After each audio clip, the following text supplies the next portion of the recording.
Hey folks, it's Cynthia Deering here. Welcome to Business Beyond Borders, where I unlock the secrets of international business success. For many companies looking to scale internationally, funding the expansion is one of the biggest challenges that they face. Without a strong track record, it can be pretty hard to convince banks and financial institutions to back an international venture. And in lots of places, finance is just downright hard to come by, especially if you're small. Today, I'm talking to angel and startup investor Les Szekely. Les is an expert when it comes to investing in companies scaling internationally. He's been active in the investment space since 1999, and these days he's focused full-time on startup investing. Before that, Les just happened to be one of Australia's leading tax advisors, and he's lectured extensively and authored over a dozen books on tax planning, investment, and cross-border structuring. But today, Les runs EVP funds, in other words, early stage venture funds. He's a director and a shareholder in a long list of companies, including Alternative Media, Resdy, OneFlare, ShipIt, Snap Revise, Uptick, Design Crowd, Blue Thumb, and a bunch of others. He's also the chairman of the ASX-listed Microequities Asset Management and a director of not-for-profit group 40K. Welcome to the show. It's great to have you here today. Hello, it's great to be with you. So my first question is, how did you get into investing? I actually got rather lucky, I think.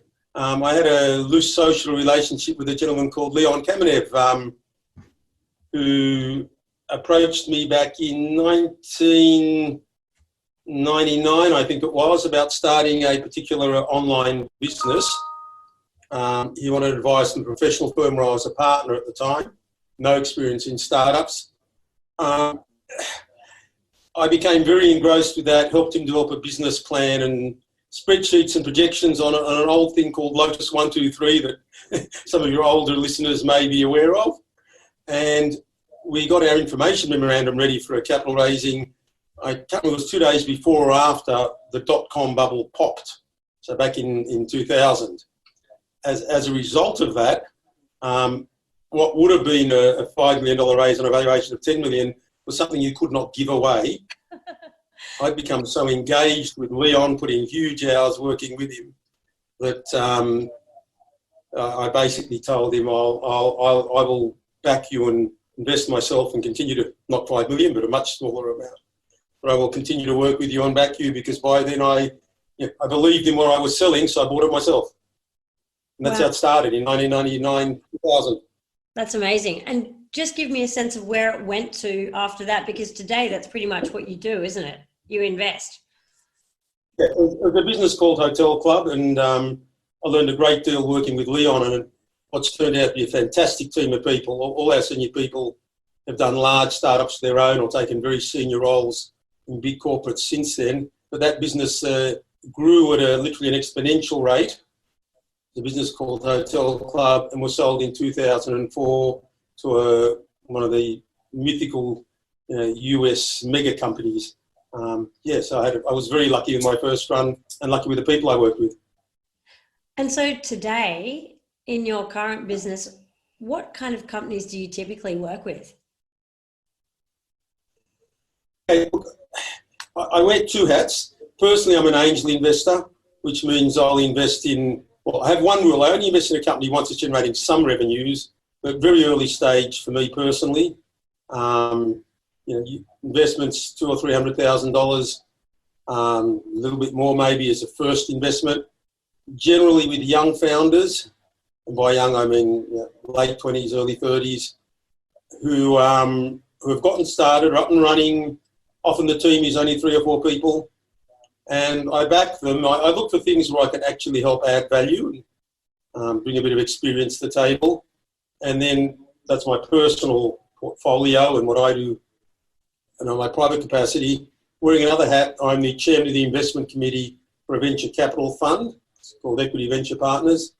We've actually got 2 funds. One's a $25 million fund. The other's a $35 million fund, which we're still investing. And there our mandate is to invest in companies that have got, or that are looking for a check size of between 500,000 and 5 million. So usually we'll put in 1 or 2 million and then follow on if it's gone the right way. And I guess the other thing I can add is we really had ended up doing a bit of a specialisation in digital businesses, and in particular B2B, business-to-business software as a service, and also some online two-sided marketplaces. Yeah. And this show, as you know, is all about businesses going global. In your experience, which are the kind of companies, in your opinion, that have the most potential to scale internationally and to become companies with a global reach? Is it only tech companies, or do you think that non-companies that use tech to reach their market can also succeed in that global space? Well, let me divide your question into two parts maybe, because there are two aspects of this. One is a global business in the sense that you sell globally and have customers around the world. The other is you might be a local company, but you may have staff and internal operations spread across the world. And I think both sides of that discussion are very, very interesting. But assuming you want to talk first about companies that are expanding internationally, we as an investor, we as an investment fund, tend to look at them in three categories. There are those businesses which by their nature are highly likely to ever outgrow Australia because their product or service is of a type that gives them no head start if they were to go overseas. So by way of example, we invested in one company called Lumery, which provides a software, the NDIS, National Disability Insurance Scheme. The people that manage that and work in that, there's a lot of red tape and bureaucracy about monitoring the needs of people on NDIS and managing their budget and getting payments authorised, and multiple different types of service providers, from cleaners to physiotherapists to medical. So Lumery handles that. It's very sophisticated. It's having great success in Australia, but a big portion of their software is based on government regulation, regulatory compliance. So it would have to be a major engineering to go offshore. And likewise, most of its customers would be national, not international organisations. So again, for that reason, it wouldn't have an inherent head start offshore. So we look at the features of a business and we say, right, some of them may or may not become international, but they have no inherent advantage in doing so. When they go to a new country, they're not halfway there the day they arrive. The next category are businesses that have a business model that could apply anywhere in the world, but relies on local customers and suppliers. So maybe amongst the best known of those are things like Uber, where each city they go to, they've got to sign up drivers and sign up consumers, because it's a very local two-sided marketplace. So in that sense, they've got they're a major international, but they do have to start each market in the early days from scratch. Later on, you develop branding and you're known even in cities you haven't expanded to. But at the early stages we invest, each new city would be completely virgin territory. But the business model and the technology are highly transportable. So that's the second category, that those that can scale internationally, but do so by conquering one market at a time with some inherent advantage in the technology and business model transport. And then the third category are those that often from the first few weeks of trading have customers internationally, and that tends to be in the category of the business-to-business software as a service. So a good example there is one that I've been associated with for about 13 years, a business called SiteMinder. Had some press recently saying it's going to be the next Australian unicorn, but its business involves connecting hotels to the online resellers. The consuming public doesn't think about it, but when you book a hotel room online through something like bookings.com, the bookings.com computer usually is not talking direct to the computer in the individual hotel, because there are so many hotels and everyone's got a different computer system. So SiteMinder sits in the middle, and it connects to, I think it's now it's in the low hundreds of hotel room resellers, like bookings.com. And on the other side, there's closing in on 40,000 hotels that use the platform so that they can make their inventory available to all the resellers. Now, it's a bit of a long explanation, but it's about understanding the nature of the business. That business, from the time it was a few months old, had international customers. So even though for the first several years we only had staff and operations in Australia, we had hotels from all around the world that wanted to sign up to Australian channels like What If, for example. And likewise, we had Australian hotels that wanted to distribute through bookings.com and Agoda and so forth. So there are three profiles, and with some experience, you can look at a business and say, this is going to be almost certainly local only, Australian only. This one's got international potential, but it's hard yards, conquering one market at a time. And then there are other ones, from day one, they have customers all over the world. And those are mainly in that SaaS space. Look, that's overwhelmingly the most common, because once you get into, especially physical goods, you get involved in the whole issue of logistics and warehousing and shipping. So they tend to scale internationally nowhere near as well.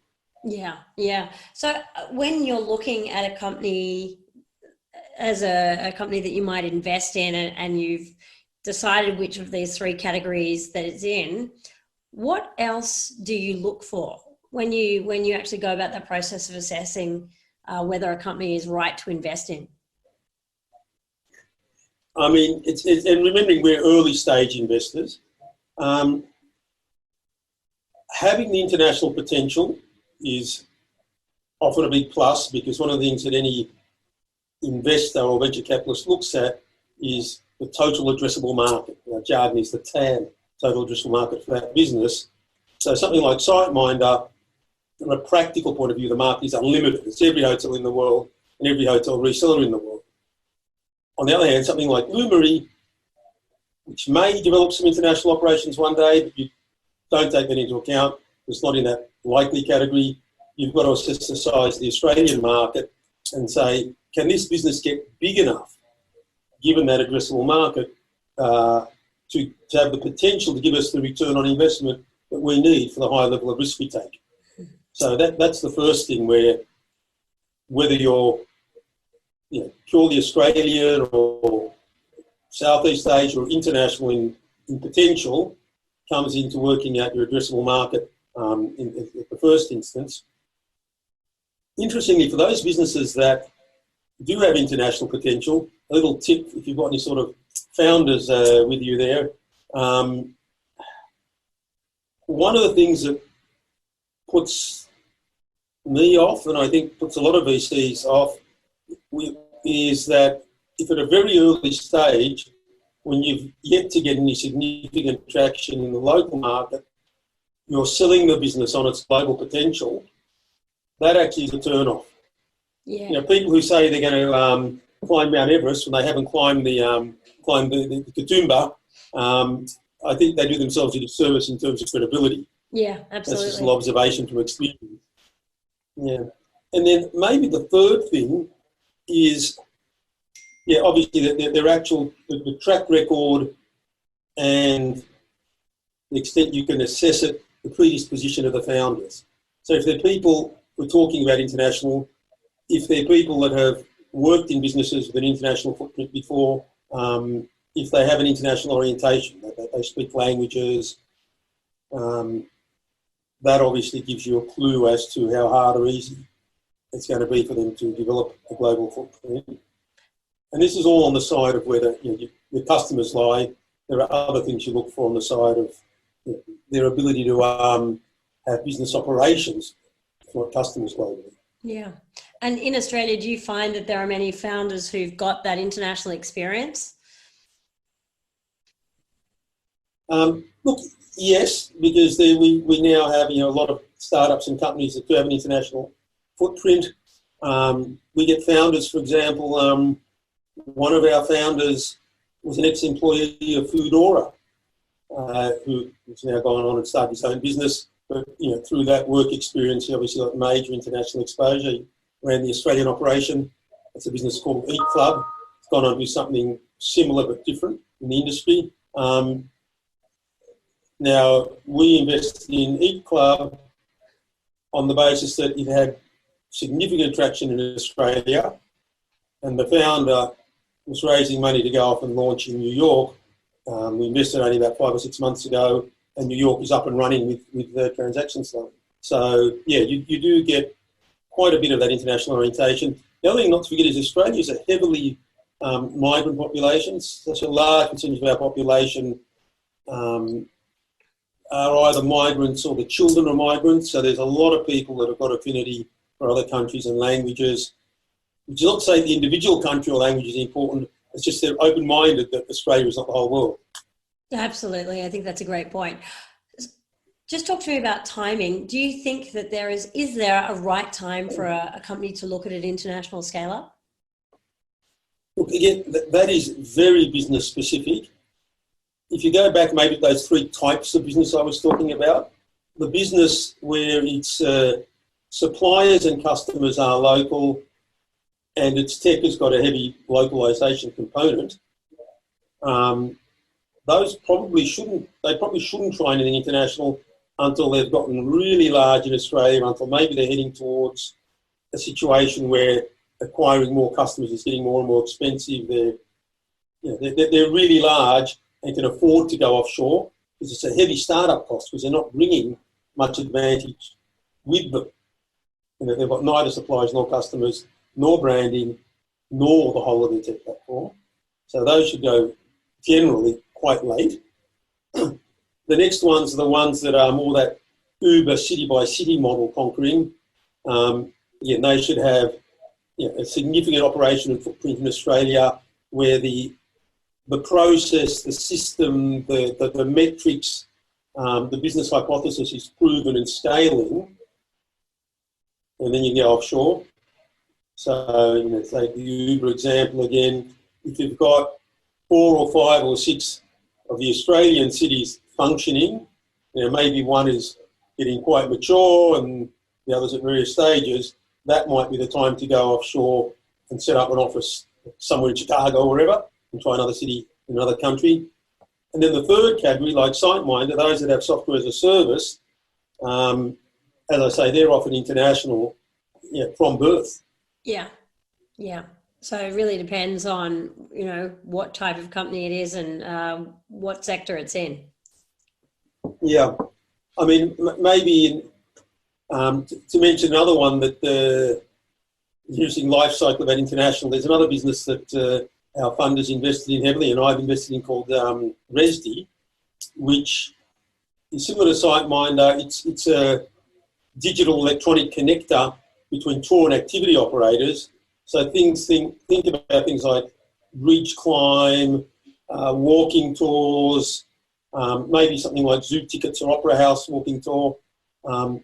It provides a technology both to help the tour and activity providers to manage their inventory, to digitise it, so it's no longer an Excel or something like that. And it then also provides a technology, once the inventory is digitised, you can then distribute through third-party channels. So companies like Viator and so on are big in distributing those tours and activities. It developed, again, it had international customers from the time it was a few months old, but it probably took about 4 years of growing and developing, with a core footprint in Australia, and then typically New Zealand comes next. And we're probably about 4 years old before we first opened an office, in that case again in the US. Typically for reasons of language and culture and business process, after Australia, our experience is sort of, 6 out of 10 will go to the US, 3 out of 10 will go to the UK, and the other one, when they go international, could be anywhere, either based on a specific market or the background of the founder. Which is not to say that businesses like Resdi weren't international from the time they were a few months old, in that we had people from all around the world signing up and becoming customers. But that's a different thing to being at the stage where you should positively market to offshore customers and then ultimately set up an office offshore. If you're enjoying the Business Beyond Borders podcast and you're thinking about expanding your company internationally, check out the Deeren and Associates website, deerenassociates.com.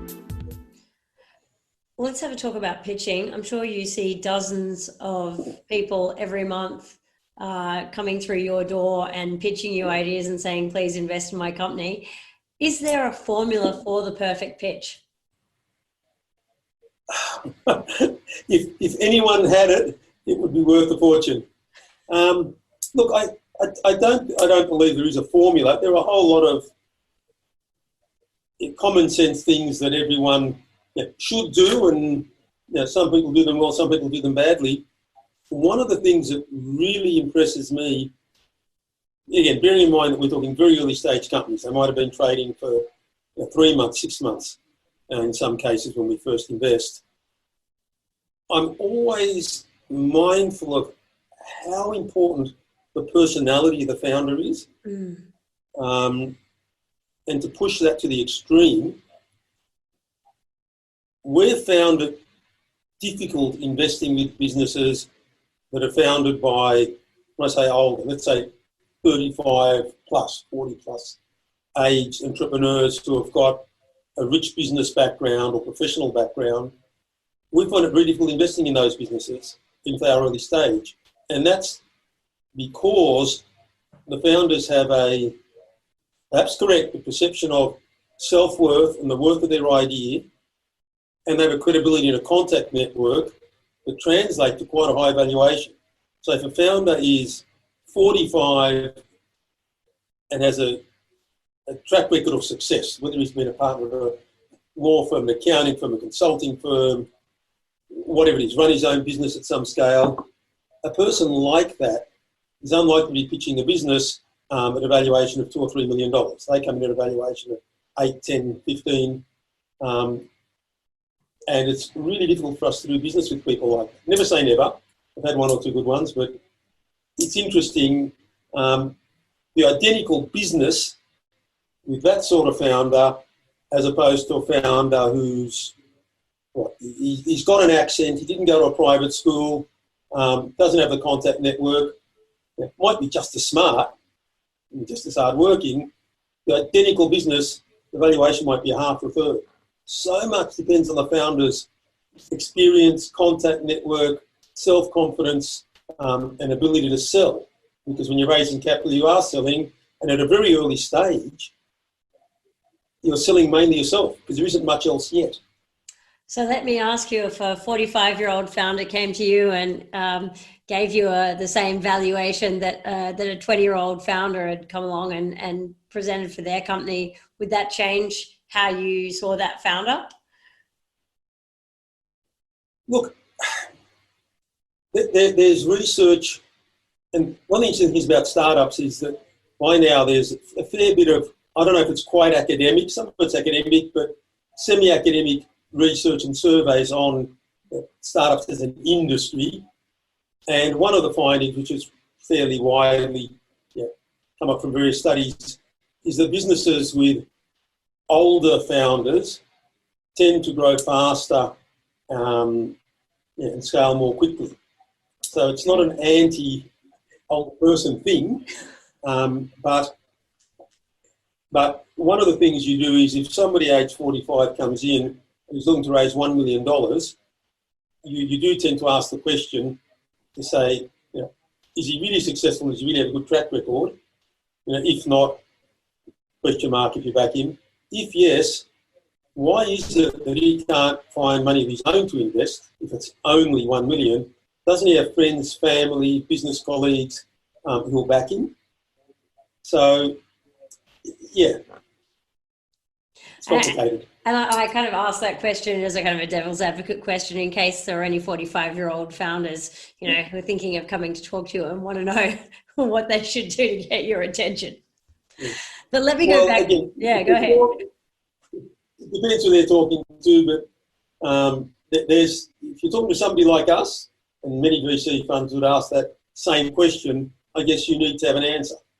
Yeah, absolutely. Absolutely. Why aren't you backing yourself? Why can't you raise the money from your own contact network?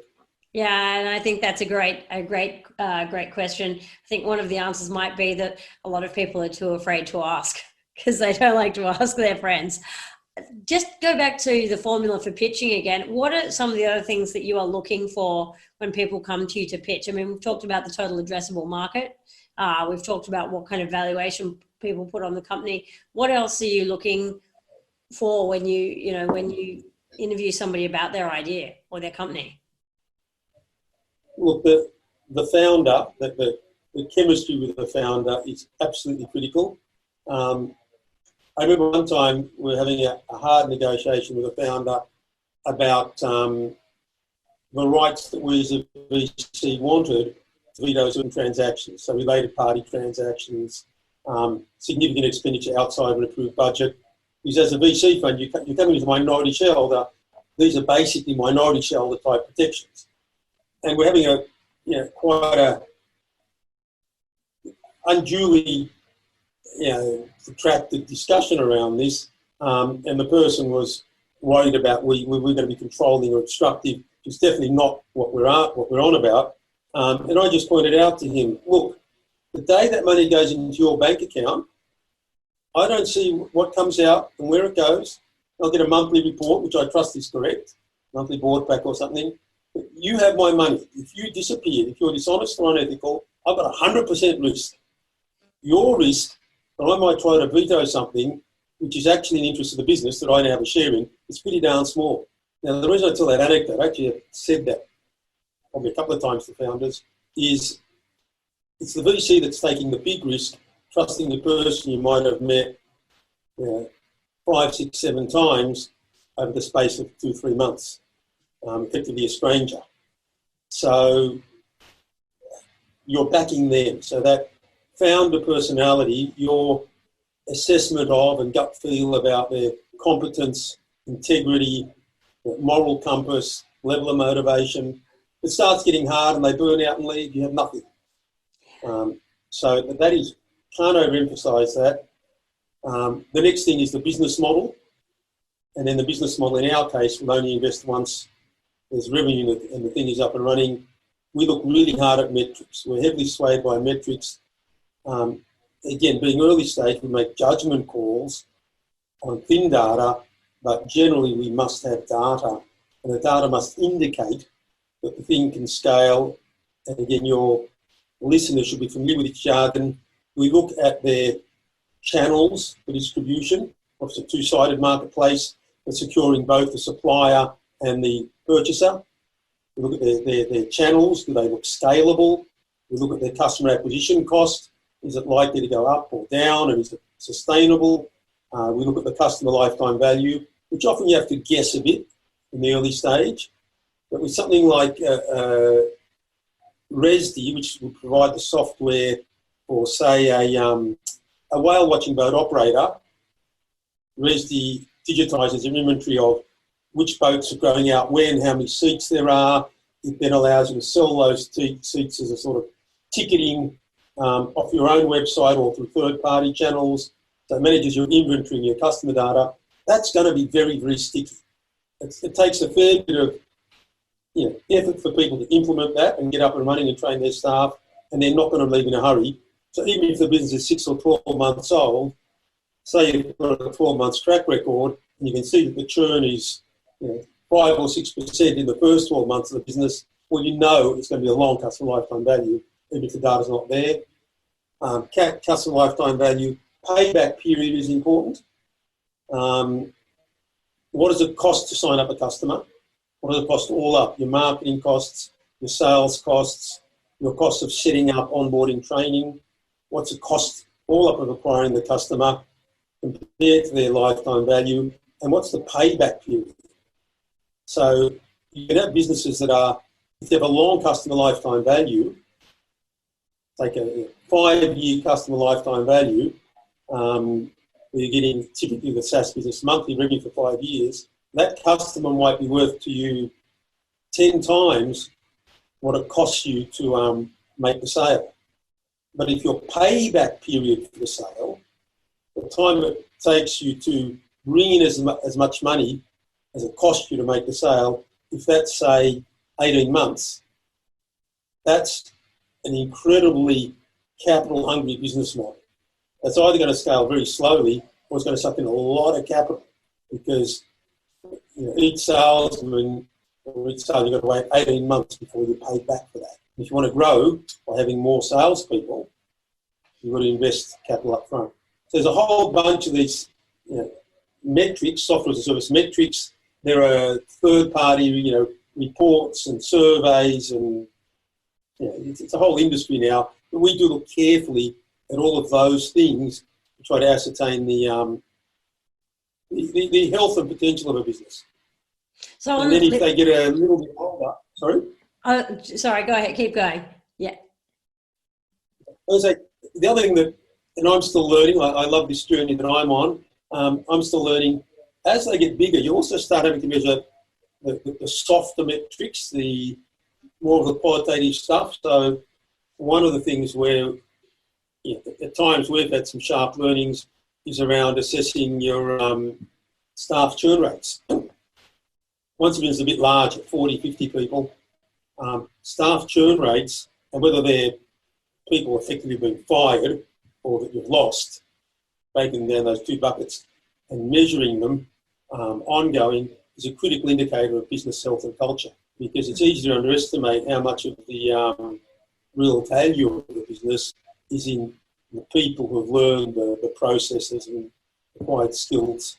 And people who sort of staff net promoter scores. On the consumer side, there's all the reputational stuff about your user and supplier net promoter scores. So all those qualitative things start becoming more and more important as the business grows. On the flip side, what are one or two of the most glaring mistakes that you see founders making as they look for investment? One of them we've mentioned already, and that's overselling it. Yeah.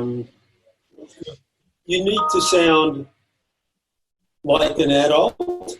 So somebody that comes in and says, look, we started a business in Australia 2 months ago, we've got $600 a month of revenue, and invest in us because look at the potential in America, as the example we gave before, look at the potential in Europe, I think is probably shooting themselves in the foot. I think you need to get the balance right between showing your enthusiasm for a vision on the one hand and having a serious and mature understanding of the steps that you need to get there and the hurdles involved, and business plans that show revenue multiplying fourfold every year for the next 5 years. A tend to be pie in the sky and false anyway, but B, you probably shoot yourself in the foot going up with a plan like that, even if you think you can achieve it. So having that balance between a sense of conviction and vision and enthusiasm, but then tempered with a hard-nosed dose of, I know the steps to take, I know the time they take, the cost in money and personal effort and delay in taking those steps. A typical example of novices will make, you'll see a business plan that will say, okay, so the business plan says 2 months from today we bank $2 million of VC money, and next month our payroll's gone up, our headcount has gone from 8 to 16. That's a sign of real immaturity, because in a real world, especially if we're talking about recruiting in Australia, it will take you months to recruit people. And they've often got, you've got a job specs, the search process, interviews, offers. You find one, then they've got a notice period often, and then every third or fourth one nigs after agreeing to come on board. So there's a greenness that some people have in their business plans, or the greenness that some people have, which is reflected in their business plans. Oh, this month we get the money, next month we have the headcount, for example. And there's some of the common mistakes. Is that a bigger problem with younger founders who probably just haven't had as much business experience and aren't aware of, just haven't really thought through the practicalities of things like how long it takes to actually recruit somebody? Yeah, so much is experience related, and experience is often age related. Age is not the only factor, but obviously there's a relationship there. But again, that's something we can help with. It's none of this is necessarily a deal breaker. You're asking for some of the interesting common errors and telltale signs. That's one of them. Les, have you got a favourite company that you've invested into?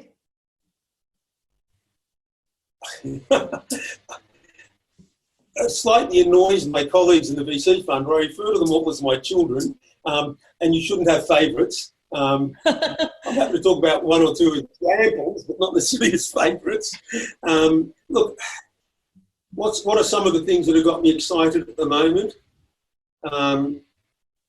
RESD is doing for tours and activities what sites like businesses like SiteMinder did for hotel room bookings starting 12, 13, 14 years ago. This provision of technology to digitise inventory, which is a precondition to them being able to distribute it internationally through your own website and third-party websites. And it improves all your, obviously, operational efficiency. You're not mucking around. Take the whale watching example again. You operate at 3 or 4 whale watching boats and different cruises on different days with different prices. The ability to do that digitally gives you huge operational efficiency savings. Load on top of that the ability to distribute internationally from your office in Katoomba. That's very powerful. It's a model we understand really, really well. And RESD now, I think we're already under. I think only about 30% of our revenue comes from Australia, New Zealand. It's already international. We've got a couple of offices in the US. What's really growing now, our original core business, we started with the booking software inventory management. In the last 12 months, we've been starting to scale very rapidly in the distribution because we now have enough digital inventory to do that, to interest the big resellers. So they've got a link, for example, to bookings.com. And that's a really exciting business because that one, again, has that medium to longer term unicorn potential. The addressable market is there. It's a market leader. It's established in the States with two small offices. So we'll probably be raising a round from the US VC funds next year, 6 or 9 months from now. And that's always exciting because the Americans always had a zero to everything we do. That's one example. I'll give you others if you like. No, I think that's a great example of the kinds of things that kind of get you juiced as you're looking at companies to invest into. Les, I was also keen to get your thoughts on companies that might only operate in the home country, but actually international in the sense that they use staff and resources from offshore. Have you got some remarks about that, or some things that you think can work well there, or some examples of when that's not a great option for a company to use an offshored model? Yeah, look, I'm a huge fan and advocate of using international resources for a number of reasons. It's obviously everyone's attracted by the potential labour saving costs.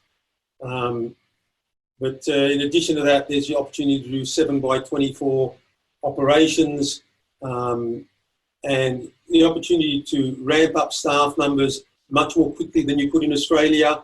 For example, in tech, Australia is, especially Sydney and Melbourne, incredibly difficult to find good people and keep good people because the labour market's so competitive. So it's not just about expense saving, the whole raft of advantages or potential advantages in using offshore resources. I find it's interesting, people psychologically seem to be either tuned into that or not. We've got companies, by way of example, I'm personally invested in a tiny little thing called SnapRevise. It's got 5 or 6 people in the UK. Its CTO is in Australia. He's a Vietnamese gentleman, and they've got a tech team of 4 full-time people in Vietnam. And it actually works really well. And then in addition to that, they've got freelancers in, I think, 3 different countries. So a tiny company, people think about offshoring and outsourcing as big banks and insurance companies, but in our experience, very, very small companies really get a big leg up from it if they use it the right way from an early stage. And also startups I guess by definition, I mentioned before, we tend to deal with young people and entrepreneurial people, so they have a greater affinity to doing that. They see the opportunity and work out how to do it, rather than older, larger organisations that straight away think about the risks and the obstacles. There are three basic models we see, just to mention that as well, because it's not one size fits all. You've got anything from the sort of Odesk freelancer model where you just recruit and pay someone online, entirely online, as a freelancer. You've got, and they work directly for you pretty much. You've got the serviced office model, where there are third-party services. Philippines is probably biggest in this market, where they will provide the office infrastructure and handle the sort of timesheets, payment management, but they're your employees. So it's a sort of you outsource the compliance side of it, but they're your employees. And then the third model is you set up your own office offshore. And all three models work and are appropriate in different circumstances. Les, it's been great to have you on the show today, and it's been fantastic to hear some of your insights around investing and things that founders should or shouldn't do. Have you got any final thoughts for people who are listening to this show and are thinking about whether they should try to take their company global or, into a couple of international markets? Well, I talked a bit about the profiles of different companies. I guess the main thing I would say is, work out which of those three profiles is really you, to what extent you really have something that is transportable with very low incremental cost or effort. And if you do fit in that category of things that can be international right at the beginning, like Wesley, like SiteMinder, the next difficult question then is, when do you actually start marketing internationally as opposed to locally? It's easy to do with SEO, SEM, but again, there's a cost and so forth. When do you start marketing internationally? And then when do you put an office on the ground offshore? And they're critical questions. And often, as I say, even if you have international customers from day one, that decision to start specifically marketing to, say, UK customers may come in year 2 or 3, and then putting an office on the ground, again, may come in year 3 or 4, typically. It varies a lot. Thanks so much. Great to have you on the show. Thanks for making it easy. If you're enjoying the Business Beyond Borders podcast and you're thinking about expanding your company internationally, check out the Deeren & Associates website, deerenassociates.com. Our consulting services, which include market research and modelling, cross-cultural consulting, and strategic business connections, deliver deep insights and create value for larger companies looking to scale internationally. If you're from a smaller organisation that wants to expand its global footprint, take a look at our International Business Accelerator program, which my team and I created to help micro to medium-sized businesses to speed up and de-risk the process of going global. The program helps business owners to build a great strategy without having to reinvent the wheel. It creates the momentum to put the strategy into play, and it helps them to generate or raise the funds that they need to get an international expansion off the ground. We built it especially for founders and CEOs who want to take their business to the next level and wondering where to start. It's structured in a way that's simple to follow. It's digital so that you can take part from anywhere in the world. It's a lot of fun and our members love it. Check it out at deerenassociates.com.